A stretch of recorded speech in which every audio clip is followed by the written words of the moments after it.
Welcome to the 2022 State of the City and Schools address. I'm Margaret Finley, Duarte Mayor and City Council member. And I am Reina Diaz, President of the Duarte Unified School District Board of Education. It's been a few years since we've been able to host a State of the City and Schools address due to the limitations caused by the pandemic. We're very excited to be welcoming everyone back in person. To kick off our night, we invite you to enjoy this recap video of our accomplishments in 2021 and a preview of a great 2022 to come. The start of 2021 found us still deep into the effects of the COVID-19 pandemic. When school resumed in January, we were still completely remote as students continue to participate in a robust learning program. As many of our city facilities closed to the public, Duarte City Council and staff worked tirelessly to keep our communities safe. Duarte residents are directly to be thanked for this. Their choice to pass Measure D generated the revenue that enabled the city to maintain our level of services during this unprecedented time. In addition to maintaining services for our residents, the city donated masks to local service partners such as Foothill Unity Center and Foothill Family Services, partnered with the American Red Cross to host 6 blood drives at our community center.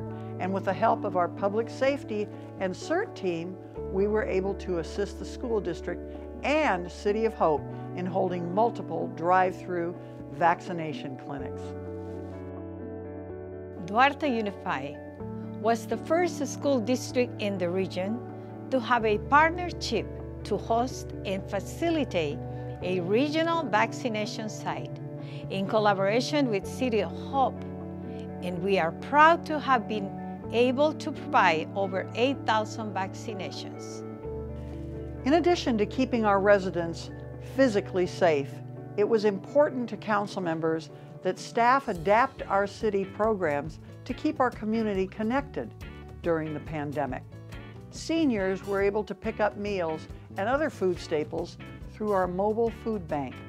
Recreation leaders went that extra mile to drop off Valentines to our more homebound seniors to remind them that we are here and they are not alone. And many of our city events were turned into drive-through experiences to bring fun, safe celebrations to our youth. As we entered spring, we were excited to be able to bring back our students and staff to a format of choice, either a hybrid model of 100% distance learning. Our sports teams also returned for condensed seasons, and our bands and choirs resume exercising their vocals and playing their instruments. During the summer, our food services department once again hosted summer food programs at Berkeley and Royal Oaks Academies and helped support the city's summer camps by providing lunches. Before the days of summer were over, our new school year began, and students and staff were warmly welcomed to the 21-22 school year for their classes and campus. We sure are lucky to live in sunny Southern California because as COVID restrictions loosened, we were very excited to greet our residents again in some wonderful outdoor events and programs that were hosted by our Parks and Recreation Department and our Public Safety.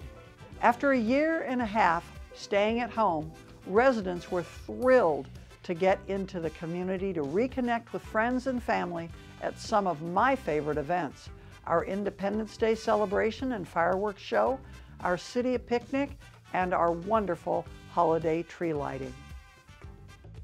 As the new school year started in the fall, it didn't take long for our students and staff to settle back into campus life, and our students share their favorite things about their school. I like coming to school because If I'm ever learning a subject in class and I don't understand it, I can either ask my teacher or my friends and they'll help me understand it. I'm a part of the dual immersion program because I have a family member at home that can only speak Spanish. So not only am I learning at school, but I'm also learning at my house too. The library, because you can read, grow knowledge, color, and learn new things. My favorite thing about MIT is that they allow you to have a good balance between your life and school. So I was allowed to get ahead and go to Pasadena City College. So I was able to go to MIT and Pasadena City College at the same time and was able to balance out the both, and I got a lot of good college credits. So would you do it again if you could? Yeah, I definitely would. We agree with all of them. Duarte Unified had the honor of being the home to 2 staff members for receiving distinguishing award from the County of Los Angeles. Mrs. Leslie Bartlett was one of the only 16 educators in the county to be named 21-22 Los Angeles County Teacher of the Year. We also had Mr. Rick Crosby, Assistant Superintendent of Personnel, named Los Angeles County 2021 Human Resources Cabinet Member of the Year.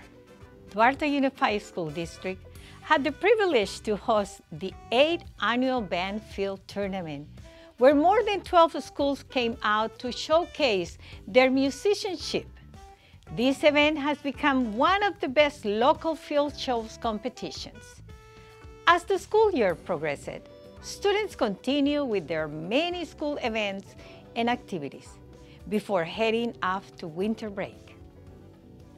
Fall brought tragedy, though, to Duarte with the passing of Councilmember Brian Urias. Brian had a long history of public service in the San Gabriel Valley, and he brought a regional perspective and strong relationships to his role as a community advocate. His legacy will always be remembered. Wanting to ensure that the residents of Duarte continued to be well represented, Duarte City Council had the privilege to appoint lifelong Duarte resident Cesar Garcia in December to serve as the council member for District 6. Through long-term planning by Duarte City Council members past and present, engagement from commissioners and residents throughout the years, and a dedicated community development staff, Duarte experienced incredible economic development in the face of instability throughout much of the nation. We're creating safe, vibrant, mixed-use residential and commercial spaces, all accessible to the public through transportation, incorporating beautiful green areas for our community to enjoy. We are also incredibly proud to be the home of the jewel in our crown, the City of Hope, a world-renowned Cancer Institute designated comprehensive cancer care center in Duarte. The City of Hope added 3 new structures in 2021 to continue to support the work in providing life-saving treatment for those with cancer and other life-threatening diseases. Council also had a lot of fun celebrating the renaming of a portion of Business Center Drive to Fasana Road as a tribute to former 33-year mayor and city council member and a very trusted friend, John Fasana. As COVID restrictions have further loosened, there seems to be hope and light at the end of a long and winding 2 years with much to look forward to. In February of this year, we broke ground on a new sport complex at Duarte High School. We are excited that this long-time dream will finally become a reality through the support and financial commitment from our community through the passage of Measure S1.